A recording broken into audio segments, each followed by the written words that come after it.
नमस्कार दोस्तों, एक बार फिर से आपका स्वागत है आपके अपने चैनल आशीष त्रिपाठी टीसीएल में।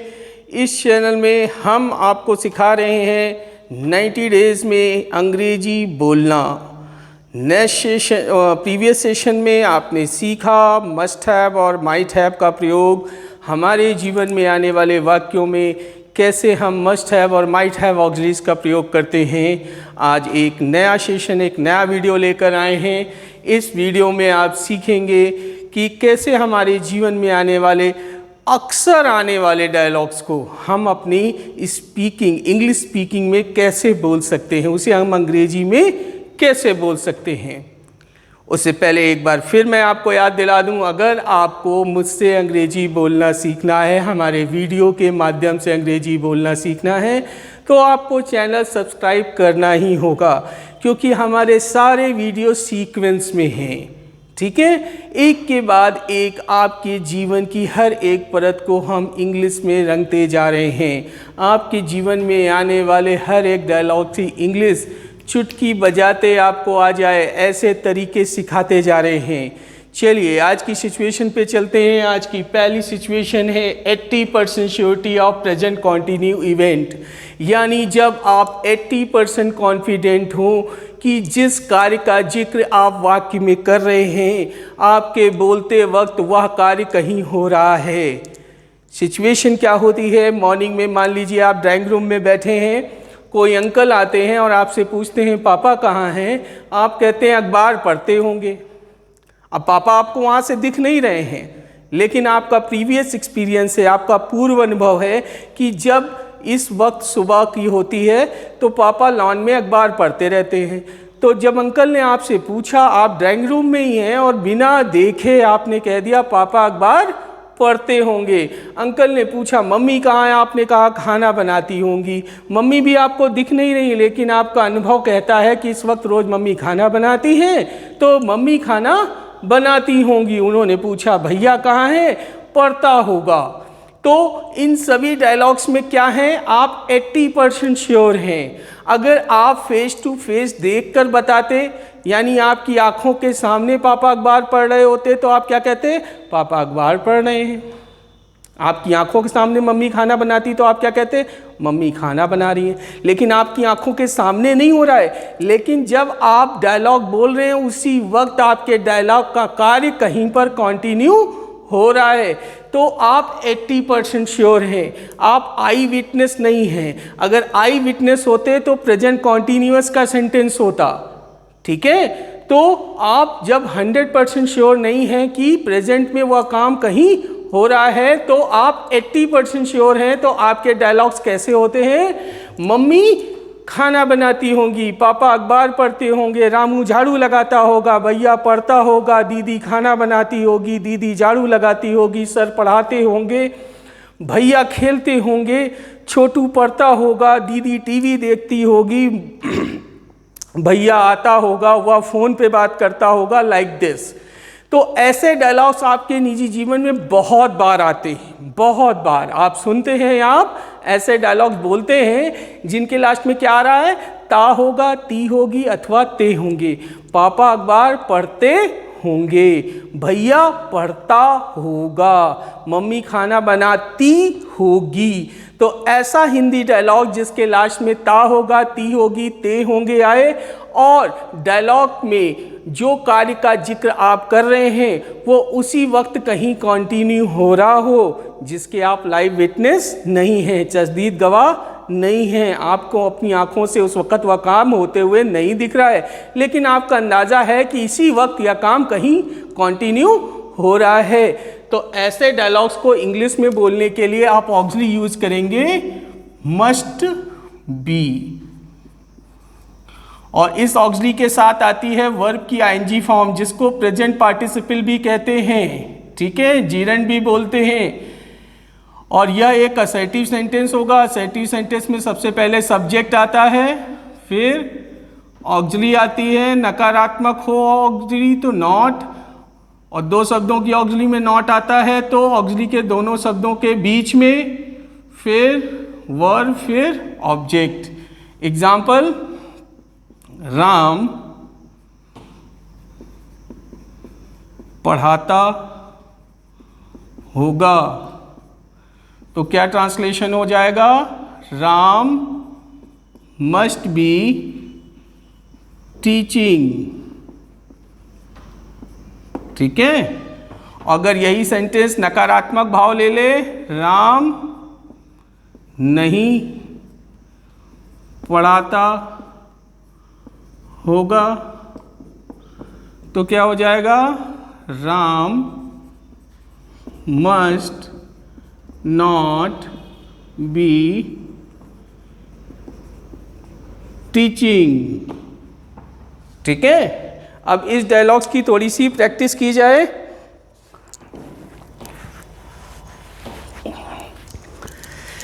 सर पूछते होंगे, सर मस्ट बी आस्किंग। वह आता होगा, ही मस्ट बी कमिंग। वह सोता होगा, ही मस्ट बी स्लीपिंग। भैया हंसते होंगे, भैया मस्ट बी लाफिंग। दीदी बात करती होगी, दीदी मस्ट बी टॉकिंग।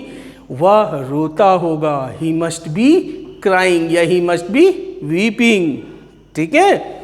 सर समझाते होंगे, सर मस्ट बी कन्विंसिंग। वह समझता होगा, ही मस्ट बी अंडरस्टैंडिंग।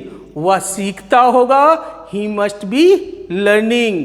वह सिखाता होगा, ही मस्ट बी टीचिंग। मम्मी खांसती होंगी, मम्मी मस्ट बी कफिंग। वह छींकता होगा, ही मस्ट बी स्नीजिंग। वह ताली बजाता होगा, he must B clapping.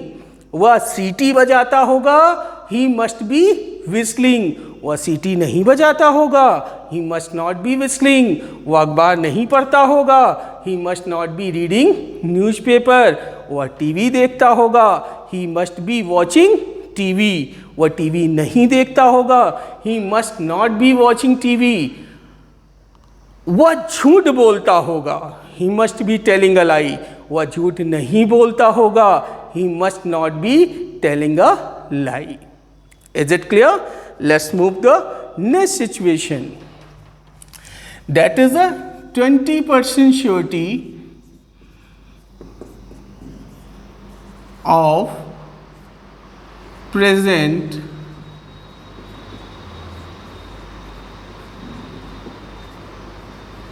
continue event.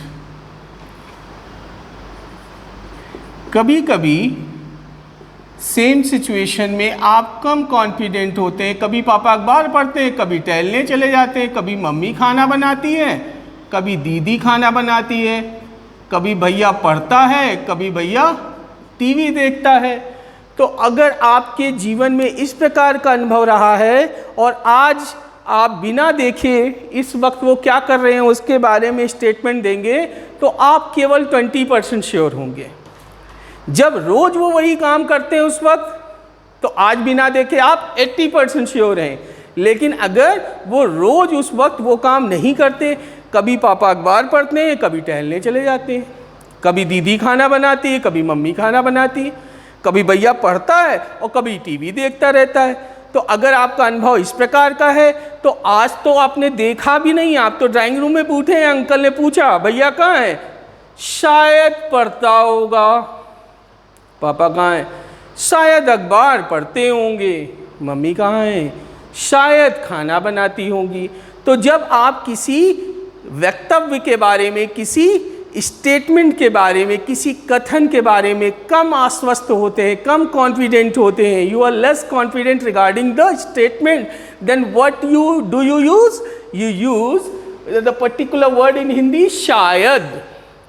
तो जब शायद के साथ ता होगा, ती होगी, ते होंगे आपके सेंटेंस में आए, शायद भैया खेलता होगा, शायद मम्मी आती होंगी, शायद पापा डांटते होंगे, शायद वह रोता होगा, तो फिर आप मस्ट बी ऑक्सिलरी की जगह पे कौन सी ऑक्सिलरी लगाते हैं? Might be. और माइट बी ऑक्सिलरी के साथ आप क्या यूज करेंगे? वर्ब की ING form. Structure assertive sentence कराएगा, जिसमें सबसे पहले आता है वाक्य का सब्जेक्ट, फिर ऑक्सिलरी। ऑक्सिलरी दो शब्दों की हो तो नॉट हमेशा मध्य में आता है, फिर वर्ब की आईएनजी फॉर्म, फिर ऑब्जेक्ट। ठीक है। एग्जाम्पल, शायद राम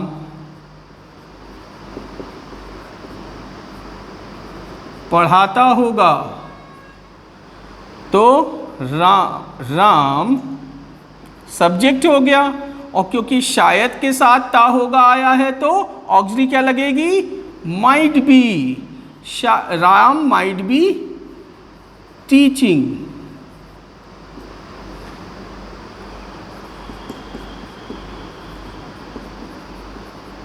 शायद राम नहीं पढ़ाता होगा, Ram might not be teaching। Is it clear? तो चलिए इसकी कुछ प्रैक्टिस कर लेते हैं। शायद सर बताते होंगे, सर माइट बी टेलिंग। शायद सर नहीं बताते होंगे, sir might not be telling. शायद वह हंसता होगा, ही माइट बी लॉफिंग। शायद वह नहीं हंसता होगा, he might not be laughing. शायद पापा सोते होंगे, पापा माइट बी स्लीपिंग। शायद पापा नहीं सोते होंगे, पापा माइट नॉट बी स्लीपिंग। शायद वह झपकी लेता होगा, ही माइट बी नैपिंग। शायद वह जम्हाई लेता होगा, ही माइट बी यॉर्निंग। शायद वह जम्हाई नहीं लेता होगा, he might not be yawning. ये वर्ब्स मैं आपको पहले के वीडियोस में दे चुका हूँ, आप वहाँ से ले सकते हैं, और रोज मैं प्रैक्टिस करा रहा हूँ, मेरे साथ साथ प्रैक्टिस कीजिए, आपको सारी वर्ब्स याद हो जाएंगी। ठीक है। शायद भैया टीवी देखता होगा, भैया माइट बी वॉचिंग टीवी। शायद भैया टीवी नहीं देखता होगा, भैया might not be watching TV. शायद मम्मी कपड़े धोती होंगी, mummy might be washing clothes. शायद रामू बर्तन मांजता होगा, Ramu might be scrubbing the pots. शायद दीदी सब्जी काटती होंगी, दीदी might be chopping the vegetable. शायद दीदी सब्जी नहीं काटती होंगी, दीदी might not be chopping the vegetable. ठीक है। ऐसे ही आप अभ्यास करिए आपके जीवन में आने वाली एक्टिविटीज में। आपको ध्यान क्या रखना है कि आज सर ने कौन सी हिंदी पहचान बताई है, किस सिचुएशन पर। सिचुएशन और हिंदी पहचान मैच करती है तो कौन सी ऑक्सी लगाते हैं, कौन सी वर्ब की फॉर्म। और केवल 10 सेंटेंस, एक दिन में केवल हमारी पढ़ाई हुई ग्रामर के आप 10 सेंटेंस बोलिए, आपको वो ग्रामर याद हो जाएगी, और उस सिचुएशन के डायलॉग्स आपसे इंग्लिश में ही निकलेंगे फिर। और दिक्कत कहाँ पे आएगी कि आपको जिस सिचुएशन का डायलॉग बोलना है, हो सकता है उसकी वर्ब आपको ना आती हो। आप गूगल में सर्च कर लीजिए, कमेंट बॉक्स में मेंशन करिए। मैं आप लोग से बार बार रिक्वेस्ट कर रहा हूँ, प्लीज़ अगर आपने चैनल सब्सक्राइब किया है तो कमेंट बॉक्स पे हमें फीडबैक देते रहिए, सजेशंस देते रहिए, कंप्लेंट्स करते रहिए, जिससे मैं बेहतर बन सकूँ। Because feedback is the breakfast of the champions. आपको मैं फीडबैक दूँ, आप मुझे फीडबैक दें, हमारे आपके बीच में सर्कुलर कम्युनिकेशन चलता रहे। ठीक है दोस्तों, अगर आपको आज का वीडियो पसंद आया है तो हमारे चैनल आशीष त्रिपाठी TCL को सब्सक्राइब कीजिए, बेल आइकॉन बटन दबाइए। हम जल्दी ही टेलीग्राम चैनल का लिंक आपको देंगे, जिसमें हम PDF फाइल्स भी प्रोवाइड करा रहे हैं, जिसमें बहुत सारी वोकैबुलरीज और क्विज ऑर्गेनाइज करता हूं मैं डेली, जिससे कि आप हमारे जैसे मैं यहाँ प्रैक्टिस करा रहा हूँ, वहाँ पर आप ऑब्जेक्टिव टाइप से प्रैक्टिस कर सकते हैं, नई वर्ब सीख सकते हैं, नए डायलॉग सीख सकते हैं, और जल्दी से जल्दी बहुत अच्छी फ्लुएंट इंग्लिश स्पीकर बन सकते हैं। ठीक है। तो दोस्तों, ये वीडियो यहीं पर समाप्त करते हैं। एक बार फिर से मैं आप कहता हूँ, अगर आपको मेरा वीडियो पसंद आया है तो चैनल को सब्सक्राइब कीजिए, बेल आइकॉन दबाइए, जिससे कि आपके नए वीडियो को हम आपको नोटिफिकेशन भेज सकें। तब तक के लिए धन्यवाद, नमस्कार, जय हिंद, जय भारत।